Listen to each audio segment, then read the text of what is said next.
Приветствую всех на телеканале Якутия-24. Это программа «Мы вам покажем». Меня зовут Катерина Винокурова. Находимся мы в Национальном художественном музее Якутии, где проходит выставка под названием «Живая Арктика», организованная Союзом художников Якутии совместно с Национальным художественным музеем. И рядом со мной стоит специалист по выставочной деятельности Союза художников Якутии. Это Нюргуяна Амыдаева. Нюргуяна, здравствуйте. Здравствуйте. Расскажите коротко об организационных работах. Ровно год назад в студии галереи Союза художников Якутии арт-сети состоялась выставка «Живая Арктика», первая. И она была посвящена анималистическому искусству, анималистическому жанру. В творческих работах участников были отражены представители многообразной фауны Севера, и выставка показывала бесценность этого мира, позволяла по-новому взглянуть на красоту окружающего мира и задуматься о его сохранении и защите. Выставка «Живая Арктика» была реализована в рамках проекта «Арт-Альянс» при поддержке гранта главы и вызвала большой интерес как и у ценителей искусства, так и у якутских художников. Поэтому было решено данный проект представить в более масштабном, более расширенном по тематике виде. Вторая республиканская выставка, которая сейчас проходит в Национальном художественном музее, включила в себя уже более свыше 130 произведений по всем направлениям изобразительного искусства. Это живопись, декоративно-прикладное искусство и скульптура. Поступило множество заявок от художников на участие в выставке, поэтому был произведен серьезный отбор выставочным комитетом Союза художников Якутии. Экспозиция рассказывает зрителям о жизни людей в Арктике, о уникальной природе, быте и культуре северных регионов. Значительная часть экспозиции представлена произведениями известных профессиональных художников, а также на выставке представлено творчество молодых авторов. Выставка открывает зрителю новые имена в искусстве, что стало уже доброй традицией у Союза художников Якутии. Нюргуяна, я знаю, что и ваша работа здесь представлена, да? Она одна, мы стоим около нее. Расскажите о ней подробнее. Называется она «Перед дождем». Это называется картина «Перед дождем». Я написала ее в 2018 году. Картина рассказывает о бескрайних просторах нашей республики. Раскрывается большой, такой обширный вид на небо, и путник, как символ нашего человека якутского, который идет, держит свой путь вдаль, в светлое будущее. Написана она холстом и маслом, да? Да. Что вас вдохновило на написание этой работы? Это больше вдохновлено пленерными работами, выходами на свежий воздух, на наблюдение за красотой природы и как масштаб человека и природы, я попыталась представить в картине. Хорошо, спасибо, Нюргуяна. А рядом со мной на очереди стоит заслуженный деятель искусства республики, это Макаров Федот Гаврилевич. Федот Гаврилевич, здравствуйте. Здравствуйте. Расскажите, ваша работа называется «Северная сиеста». Да. Расскажите о ней подробно. Ну, работа сделана в Баймиконе. Материалы собирались у оленеводов. Прямо с натуры сделаны эскизы. Вот сначала был вариант, якобы, вот, допустим, героиня, да, чумоработница, тетя Шура. Вот сначала я как-то планировал сделать как-то в портретном стиле, но смотрю, она в дневном свете очень устает. И раз так легла, вроде разговаривает со мной и сама уже уснула. Прямо при процессе работы. Еще лежит, разговаривает, еще спит. Я думаю, тут как-то подхватить вот этот момент надо было. Ну, человек, у него сыновья, все эти оленеводы, они уходят рано утром. Их вот она утром самая первая просыпается, готовит, все бегает постоянно, провожает их, потом обед готовит и вот до вечера их ждет в чуме. Ну, тут как бы сделано в стиле реализма, да. Вот эти вот все сопутствующие как бы эти материалы, они должны все, ну, подчиняться главной героине, да.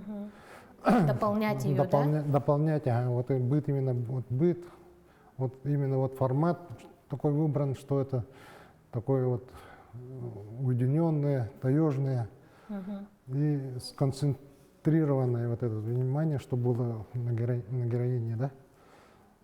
Ну, героиня сама по себе современная, рядом там спутниковый телефон, рация, ну все, сейчас время вот у всех есть такие. Радио стоит. Так что, ну вот, допустим, вот банка, да, это узнаваемая банка уже, это наше время. Это бурятская тушенка бурятская. Ну вот они вот. Тушенка выдает, да, время? Время, да. Вот и они вот сюда солярку наливают, и чтобы быстро разжечь, наливают. Ну вот даже тапочки тоже такие наши, с Поднебесной. Так что вот все, время такое, но у них жизнь все равно веками не меняется. Вроде бы кажется, что время остановилось, но тем не менее вот какие-то вот новые элементы все равно приходят. Время наше вот показывает, но в то же время жизнь у них, общий быт у них, это спокон веков так и остался. Тот же, что и много лет назад. Да. И такая вот именно съезд, она и, допустим, и испанская, да, слово. И в Испании такая есть, и во всем мире такое есть. Ну, люди как бы все одинаковые, именно вот физиологически, да. Именно вот быт может там другой. Ну, люди все равно физиологически все одинаковые, как, типа такого. Вот что вы хотели сказать, да? Ну, типа такого. Федот Гаврилович, а вот форма картины, формат, вот почему он такой?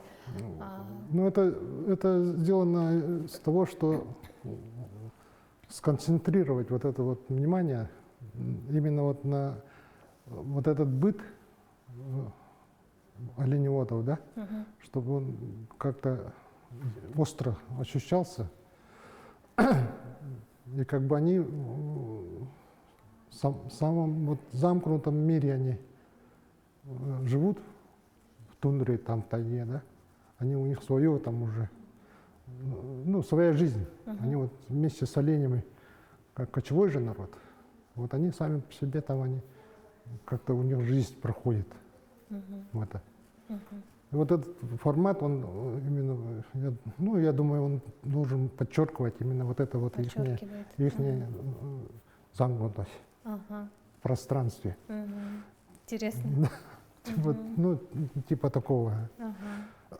Спасибо большое. Мы готовы познакомить вас с работой Натальи Васильевны Николаевой, художника-живописца, и также ее работа под названием «Пурга» представлена здесь на выставке «Живая Арктика». Наталья Васильевна, здравствуйте. Здравствуйте. Расскажите о своей картине. Замечательная, огромная, такая сразу издалека бросается, да?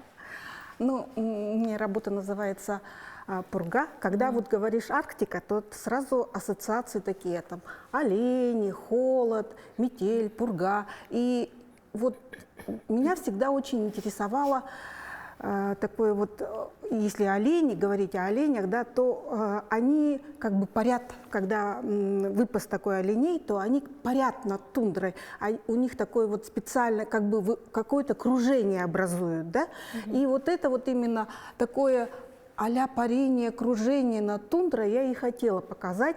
При этом, значит, конечно, все это обязательно должно быть такой вот какой-то вихрь, и в то же время это как будто вот какой-то код зашифрованный. И меня всегда очень удивляло то, что олени никогда вот, ну, не сталкиваются друг с другом, они как-то вот очень, ну вот именно вот это кружение над тундрой, оно не ранит тундру. Оно оставляет вот эту экологию в том виде, в котором вот она и создана. То есть они не вытаптывают тундру, они постоянно вот кружат над ней в пургу, в метель, там, в хорошую погоду. И вот это вот такое вот кружение я бы и хотела показать, как какой-то вот код Арктики с одной стороны, а с другой стороны вот именно ну, такой вот хотелось найти такой вот ход. Вот это, ну, конечно, я вот как бы программирую, чтобы оленей было как можно больше, все они вот кружили над тундрой. А как долго, вот много ли времени потребовалось вам вот на создание, и как вот быстро пришла идея? Ну, у меня был такой графический цикл «Оленные узоры». И он был небольшой, но как такой вот я его, так как я живописец, да, я как бы в график, немножко показывать графику всегда стесняюсь. И поэтому я решила, что перевести вот эту графическую серию в живопись. Но это у меня акрил, поэтому как бы там не надо было ждать. Идея пришла вот именно от этого вот такого кружения, и оно как бы создает еще какой-то вот отпечаток как будто, да, чего-то. Вот того и хотелось найти именно тот неповторимый единственный код Арктики. И вот я старалась вот в этом вот каком-то кружении, в пурге, вот этой вот, которая вот она метет постоянно. Вот это вот мне хотелось это передать. Я думаю, вы донесли это. Да, спасибо большое. Наталья Васильевна, а вот размер картины, он важен был при этом?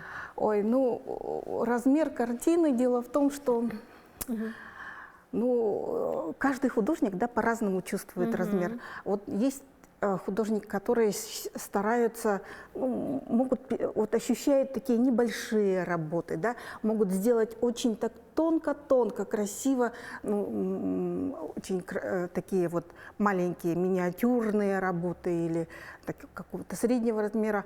А у меня как-то я вот прямо вот рука не идет на маленький размер. Я вот люблю такие большие. То есть у вас почти все картины Да, у меня почти все картины достаточно. Ну, не знаю, можно ли сказать, что это масштабное, но размер он имеет значение. Все-таки ну, я не могу маленькое писать просто. Ага, ну, здорово. Спасибо вам большое. Спасибо. Здесь на выставке «Живая Арктика» мы можем наблюдать несколько направлений, и одна из них – это графика. И как раз-таки вот рядом со мной Надежда Комиссарова, художник-график, а также член Союза художников Якутии. Надежда, здравствуйте. Очень интересная у вас работа «Замерзшие в Якутске» называется она. Почему в Якутске, почему не в Якутии? Ну, так как я живу в Якутске, решила сделать такие лики. Конкретно городские лица, да? Да, жители Якутска. Ну, потому что каждый день в Якутске ты видишь разные лица, да, как их вот поведение, характеры. Вот. Об этом кто-то вот замерз, да, кто-то впадает в спячку зимой, например, кто-то радуется, кого-то это волнует. Ну вот такие лица. А почему, вот как пришла идея специально вот сделать кружочки, да? Почему нельзя было вот на одном каком-то холсте нарисовать лица? Почему вот такая подача? Хотелось как-то отойти от квадратной прямоугольной формы, сделать более как-то интереснее. Интереснее подать? Подачу, да. И вот поэтому такая вот круглая форма сделана. Но вы работаете только в графике? Да, в основном только в графике, ну и там инсталляции, перформансы, может быть, немножко. Что-то такое современное, да? Да. Ну и вы сказали, что здесь представлены работы ваших студентов, то есть вы преподаете? Да, я преподаватель Арктического института, и вот рядом вот со своими студентами, выпускниками уже Арктического института, вот они вот рядом висят, и это очень как-то так радостно для меня. А вот если возвращаться опять-таки к вашей работе, да, есть ли у вас еще в наличии вот что-то такое подобное в интересном таком виде? Ага, ну, я в основном работаю в печатной еще технике, ксилографии, линогравюра. Вот из работы на холсте, вот это вот, ну, на холсте я работаю мало. Ага. Вот в основном в печатных техниках. А вот если конкретно вот посмотреть и изучить это вот из дерева сделано, да, или Ну, из вот чего-то? это были готовые такие формы, уже с холстом, белые. И просто там вот акрилом пририсованы глаза, там, ноголица. Хорошо. Спасибо большое. Хочется сказать, что нам сегодня очень повезло, потому что сразу несколько художников сегодня согласились с нами пообщаться и рассказать о своих работах. И в следующем на очереди, да, у нас Василий Камшилин, художник, график, также преподаватель. Василий, здравствуйте. Здравствуйте. У вас здесь представлено 2 работы, Да. как вы сказали, и первая, у которой мы стоим, это Ксюша, называется она. Да, Ксюша. Расскажите о ней. Это одна из работ серий, то есть 5-й вроде бы лист, посвященный местным КПДшкам. Вот, и на этом листе изображена дочка моя. То есть ну, идея была в том, чтобы показать вот серые КПДшки, да, которые в Якутске находятся, потому что люди всегда ходят мимо этих КПДшек, и никто не замечает. Вот. Как-то утром стоял, чай пил, когда жил на Петровского, вот, то есть на Лермонтова, часто я на Петровского рисую. Вот. И там как раз КПД тоже напротив. И смотришь, так снег идет, падает, люди ходят, машины стоят, накрытые наташами. И думаю, блин, надо попробовать нарисовать, может что-то интересное получится. И так первый лист нарисовал, потом следующий. И в итоге вот эта работа сейчас представлена здесь на выставке, вот, «Живая Арктика». Материал здесь тушь, бумага, как бы люблю часто тушью работать, либо водой ее разводить, либо без воды там использовать. И уже получается вот такой интересный эффект. Вот. Ну да, ну надо сказать, что прям вот как фотография, вот очень четко так прорисовано, да? Как бы сильно, как фотография, никогда не Здание. стараюсь, да, так делать, оно как-то само собой получается. Вроде бы рисуешь, потом бац, и все, и вышло. Как-то не задумываешься, что надо как фотографии нарисовать там, или чтобы реализм какой-то был. Просто вот получается, и все. Но это было вот с натуры нарисовано? Нет, это как бы как-то сына я все время водил в садик недалеко вот от этих КПДшек, и пару раз там обратно, когда возвращался, фотографировал. Вот. Потом, когда выбирал уже следующий лист, когда нарисовать, сначала хотел как бы такого же плана КПД нарисовать, но в тумане. Но когда эскизы делал, решил, что слишком как-то сурово, слишком серо будет, и решил КПД нарисовать, ну, вот эту фотографию именно освещенную, то есть солнце, чтобы было.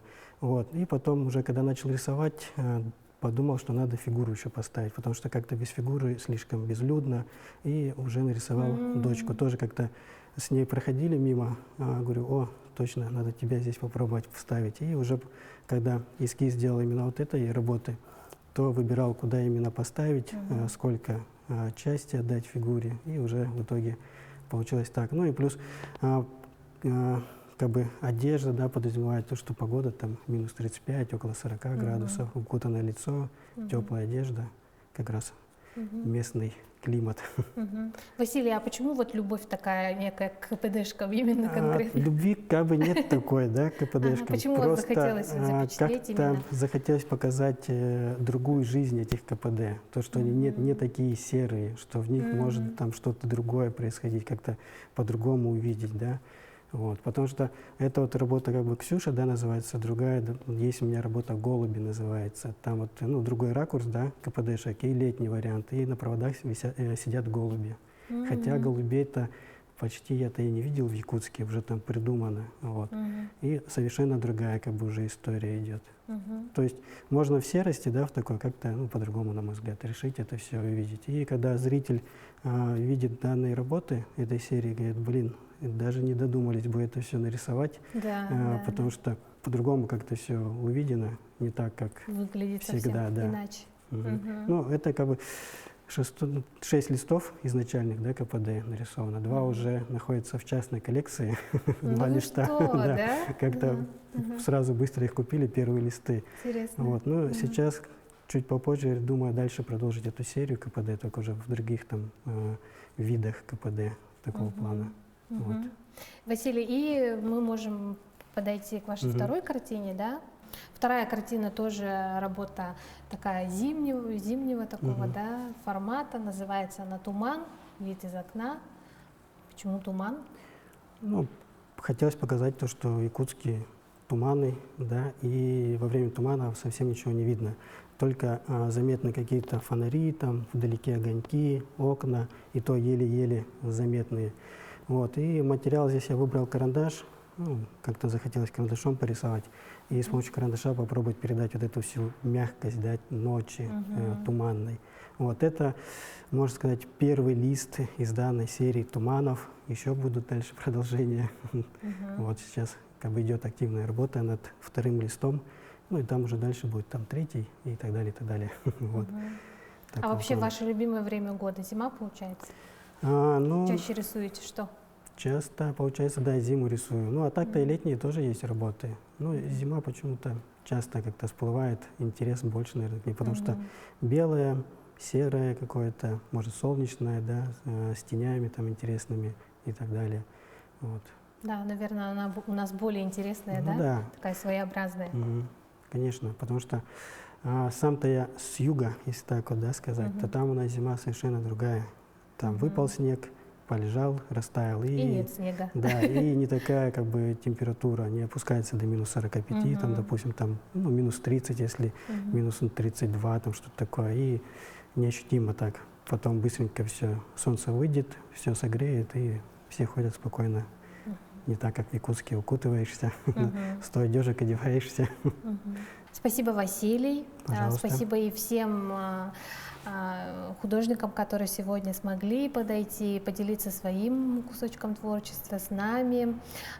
Творческого полета, конечно, вдохновения бесконечного. Спасибо. Желаем всем. Я напомню, что выставка «Живая Арктика» продлится в Национальном художественном музее до 15 января, поэтому у каждого из вас, у жителей, у гостей нашей столицы, есть возможность и еще есть время посетить и ознакомиться с более 130 работами наших талантливых якутских художников.